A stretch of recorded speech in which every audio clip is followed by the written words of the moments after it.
Assalamualaikum warahmatullahi wabarakatuh. A'udzu billahi minasyaitonir rajim. Bismillahirrahmanirrahim. Alhamdulillahirabbil alamin wa bihi nasta'inu ala umuri dunya waddin. Wassalatu wassalamu ala asyrafil anbiya'i wal mursalin wa imamil muttaqin wa khatamin nabiyyin Muhammadin sallallahu alaihi wasallam wa ala alihi wa ashabihi ajma'in, amma ba'du. Qala Allah Ta'ala fi kitabihil karim, a'udzu billahi minasyaitonir rajim. Ya ayyuhalladzina amanu kutiba alaikumus syiyam kama kutiba alal ladzina min qablikum la'allakum tattaqun. Wa qala Nabi sallallahu alaihi wasallam, man shoma ramadanan imanan wa ihtisaban ghufira lahu ma taqaddama min dhanbihi. Shadaqallahul aliyyil azim wa shadaqa rasuluhu wa nabiyyuhu habibul karim. Wa nahnu ladzalika minasyahidin wa syakirin walhamdulillahi rabbil alamin. Alhamdulillah, segala puji bagi Allah Tuhan seluruh sekalian alam. Patutlah kita bersyukur kepada Allah karena kita masih diberikan nikmat, diberikan anugerah yang begitu besar, yaitu berupa sehat wal afiyah. Mudah-mudahan kita semua selalu dipanjangkan umur fi taatillah, selalu mendapatkan hidayah, inayah, taufik, pertolongan Allah, sehingga kita selalu diberikan pertolongan baik zahir maupun batin untuk melaksanakan semua perintahnya dan menjauhi larangan-larangannya dimanapun berada, dan selalu kita dituntun, dibimbing oleh Allah Subhanahu wa Ta'ala menuju jalan keselamatan, kebahagiaan fid dini wad dunya wal akhirah. Sholawat ma'asalam semoga tetap tercurahkan kepada junjungan kita Nabi Agung Nabi besar Muhammad sallallahu alaihi wasallam. Alhamdulillah, bulan ini adalah bulan yang sangat agung, yang sangat dimuliakan oleh Allah Subhanahu wa Ta'ala, yaitu bulan suci Ramadan. Mudah-mudahan di bulan suci ini kita oleh Allah Subhanahu wa Ta'ala dijadikan orang-orang yang bertakwa kepada Allah Subhanahu wa Ta'ala. Sebagaimana Allah Subhanahu wa Ta'ala berfirman dalam surah Al-Baqarah ayat 183, A'udzu billahi minasyaitonir rajim. Ya ayyuhalladzina amanu kutiba alaikumus syiyam kama kutiba alal ladzina min qablikum la'allakum tattaqun. Yang artinya, wahai orang-orang yang beriman, diwajibkan atas kamu berpuasa sebagaimana diwajibkan atas orang-orang sebelum kamu, la'allakum tattaqun, supaya kalian menjadi orang-orang yang bertakwa. Di dalam tafsir Jalalain, la'allakum tattaqun itu ditafsiri al-ma'asi ay tarkil ma'asi, yaitu orang yang bertakwa adalah orang yang mampu menyegah daripada dirinya dari unsur-unsur kemaksiatan. Fa innahu yukassirul syahwat, di mana puasa itu untuk memecah, untuk menundukkan daripada syahwat hawa nafsu kita. Karena segala sesuatu itu, kerusakan itu, kemaksiatan itu semua bersumber daripada syahwat. Di dalam tingkatan kita melakukan berpuasa, manusia ini berbagai macam di dalam melaksanakan puasa. Ada tingkatan puasanya orang am, ada tingkatannya orang khos, ada tingkatannya orang khosul khos. Bagaimana sih tingkatannya orang-orang yang am? Yaitu mereka berpuasa itu al-imsak wal muftirin minal makulat wal masrufat fi waqa'in nahar min tulu'il fajri ila maghribis syamsi. Yang dimaksud tingkatan am, mereka itu berpuasa mencegah dari apapun yang membatalkan puasa, dari makan, minum, di waktu siang hari. Maka dengan demikian orang am ini selalu melaksanakan puasa ini dengan koridor yang demikian. Ini sudah merupakan orang yang mau melaksanakan perintah daripada Allah, yaitu berupa puasa Ramadan. Tetapi perlu kita ketahui, tidak hanya yang dicegah itu dari unsur-unsur lahiriah. Kita harus tingkatkan puasa itu menjadi puasanya orang khos. Puasanya orang khos tidak hanya mencegah makan minum di waktu siang hari, min tulu'il fajri ila maghribis syamsi, tetapi juga mencegah seluruh anggota badan ini minal muharramat, dari perkara-perkara yang diharamkan oleh Allah Subhanahu wa taala, wal manahi, dari semua yang dilarang oleh Allah Subhanahu wa taala, wal dzamaimi, juga dari perkara-perkara yang tercela, sifat-sifat yang tercela, mithlal ujubi, sebagaimana sifat-sifat ujub, di mana ini harus dicegah, harus juga dijaga. Jangan sampai di waktu melakukan puasa kita melaksanakan perbuatan-perbuatan yang dilarang oleh Allah Subhanahu wa ta'ala. Di mana melaksanakan ini baik zahir maupun batin, baik di waktu siang maupun malam. Ini terus kita jaga. Kalau kita ini melaksanakan puasa tidak kita jaga daripada perkara-perkara yang akan menyebabkan hilangnya pahala puasa, sebagaimana sabda Rasulullah sallallahu alaihi wasallam, rubba shaimin laisa lahu min shaumihi ilal ju'i wal atas, di mana banyak orang yang berpuasa tidaklah apa yang didapat dari puasanya itu kecuali hanya lapar dan haus saja. Maka di pasca puasa yang khos ini, yang lebih ditekankan adalah menundukkan daripada hawa nafsu. Karena hawa nafsu ini yang ada dalam diri kita itu ada 7. Yang pertama adalah nafsul amarah, di mana nafsul amarah itu terletak pada latifatun nafsi. Di mana letak latifatun nafsi itu? Di antara kening ini. Kalau sudah nafsul amarah itu menguasai di dalam diri manusia, maka manusia itu tidak bisa berpikir secara jernih, tidak bisa berpikir secara bersih, sehingga manusia ini tidak mampu untuk berpikir yang secara rasional dan secara benar. Sehingga kalau sudah menguasai nafsul amarah itu, manusia itu bawaannya hanya marah dan marah, begitu saja. Nah, nafsul amarah inilah yang disebutkan di dalam Al-Quran, inna amaratu bisu, sesungguhnya nafsul amarah ini yang selalu mengajak kepada keburukan. Maka nafsu yang derajatnya paling rendah ini adalah nafsul amarah.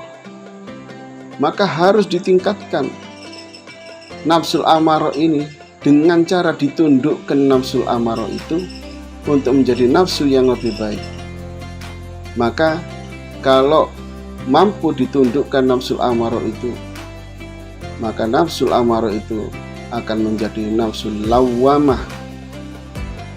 Di mana letak nafsul lawamah itu? Nafsul lawamah itu terletak di latifatul qalbi. Latifatul qalbi itu terletak di bawah susu penggang 2 jari. Di sini tepatnya di letak jantung manusia. Nah, di sini jantung itu selalu berdetak. Maka disinilah di Latifatul Qalbi ini bersarang daripada sifat-sifat syaitonia, sifat-sifat iblis, juga sifat-sifat syirik. Syirik ini termasuk dosa yang paling besar. Inna syirka la dzulmun adzim. Syirik itu adalah dosa yang paling besar. Mungkin kita tidak akan melaksanakan penyembahan kepada api, penyembahan terhadap keris, atau yang lainnya. Tetapi syirik yang paling dikhawatirkan itu adalah syirik yang khafi, di mana Rasulullah SAW bersabda, "Asyirku fi hadhil ummati akhfa min dzabibin namlati ala safwanis fi dzulmatil lail." Syirik di kalangan umatku ini lebih samar daripada semut hitam di atas batu hitam, gelap tidak ada cahaya. Maka diraba pun tidak terasa. Maka untuk bisa menghancurkan daripada kesyirikan itu tidak ada lain kecuali dengan kalimat yang agung, yaitu kalimat La ilaha illallah. Karena di dalam kalimat inilah mengandung nafi isbat. Nafi mentiadakan, yaitu di kalimat La ilaha, tidak ada Tuhan. Maka kita harus yakin tidak ada Tuhan. Isbatnya illallah, kecuali hanyalah Allah subhanahu wa ta'ala. Maka inilah diisbatkan, inilah ditetapkan, inilah dipahat, diukir di dalam Latifatul Qalbi, sehingga hati ini selalu hidup dengan menyebut asma Allah subhanahu wa ta'ala. Kalau hati ini terus istiqomah, selalu berzikir kepada Allah, selalu menyebut asma Allah, maka darah yang keluar daripada jantung mengalir ke seluruh tubuh, semua itu tersetempel dengan Ismul Dzat, dengan asma Allah subhanahu wa ta'ala.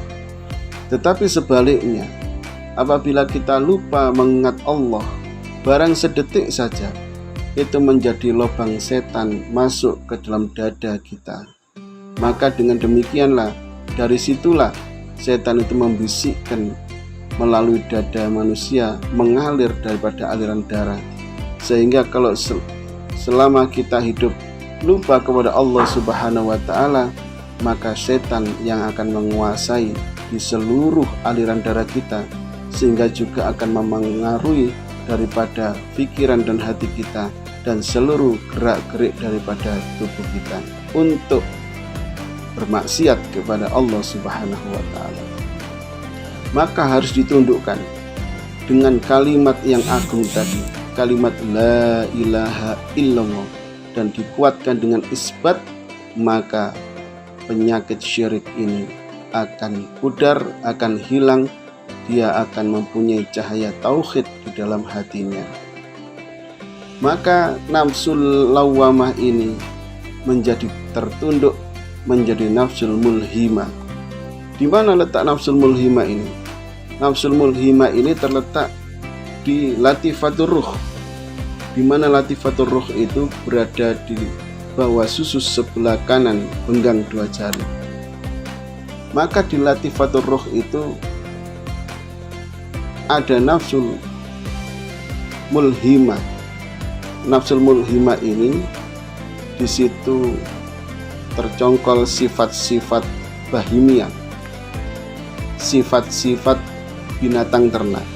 Bagaimana sih sifat binatang ternak?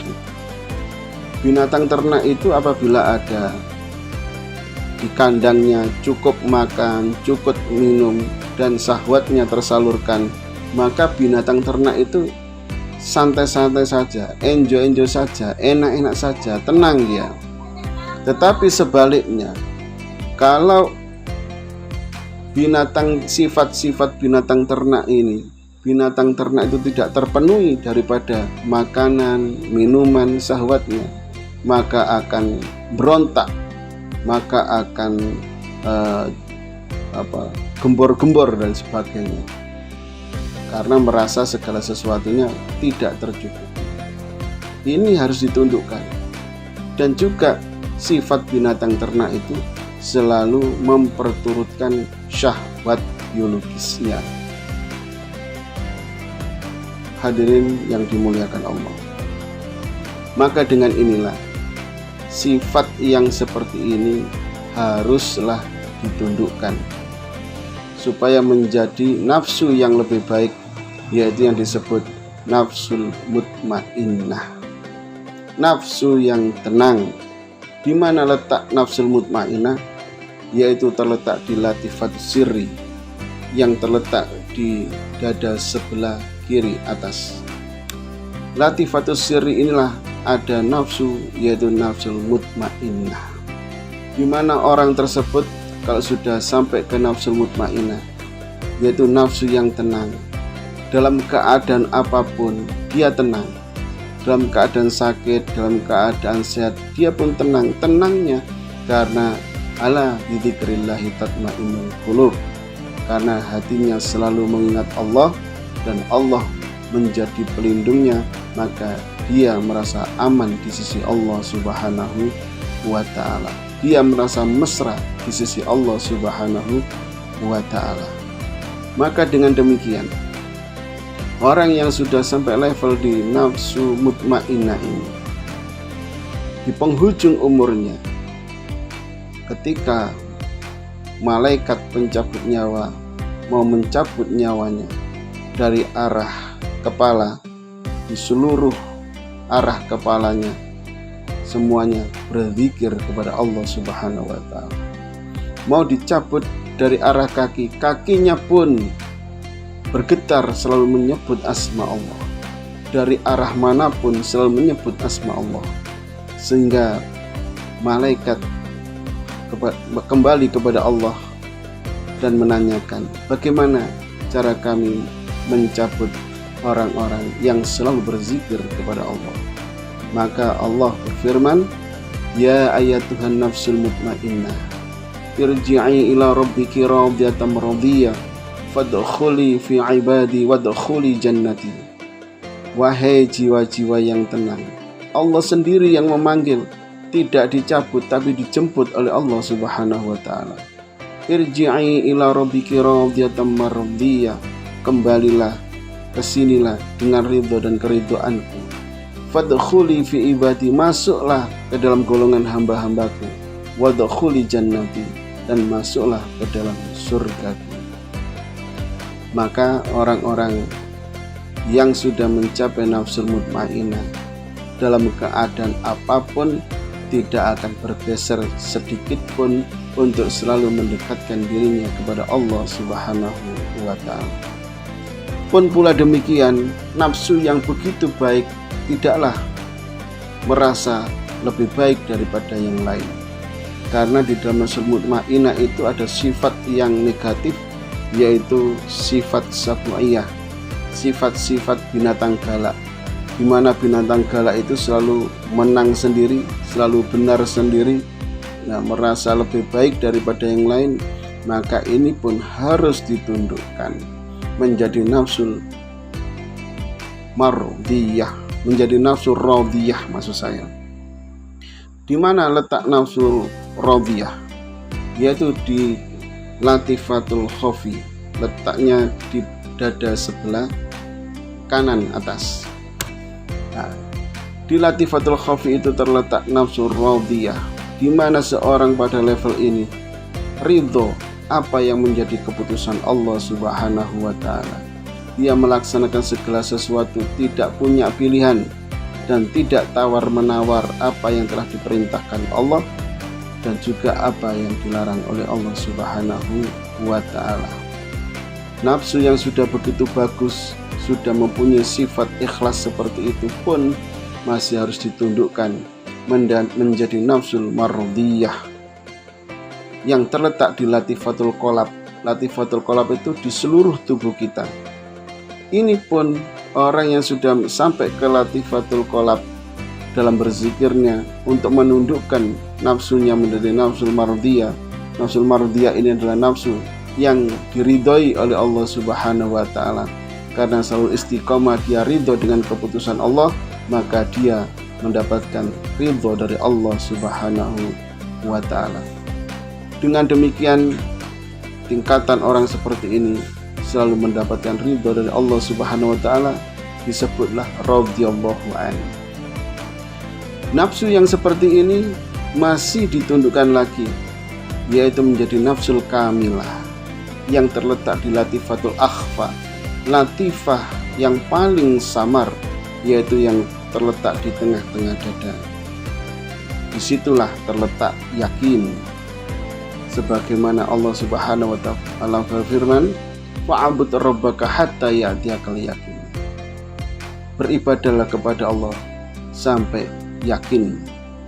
Yakin ini pun masih ditingkatkan lagi menjadi ainul yakin. Ainul yakin ditingkatkan lagi menjadi hakul yakin, sehingga level manusia yang sudah sampai taraf ini disebut insanul kamil. Nah, dengan demikianlah manusia itu selalu menjadi manusia yang sejati.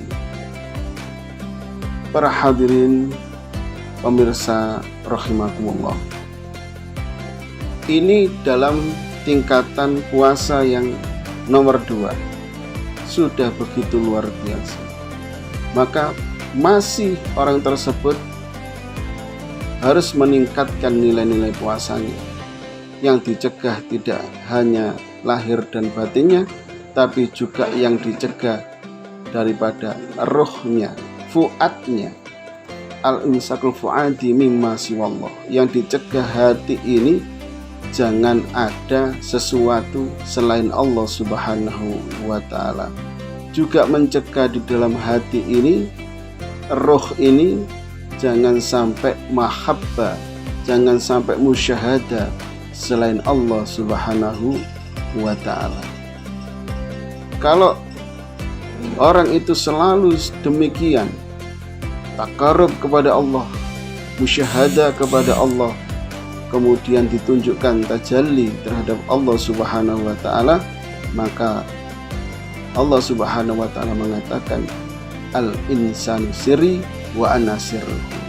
Manusia yang seperti ini menjadi rahasia Allah dan Allah menjadi rahasianya.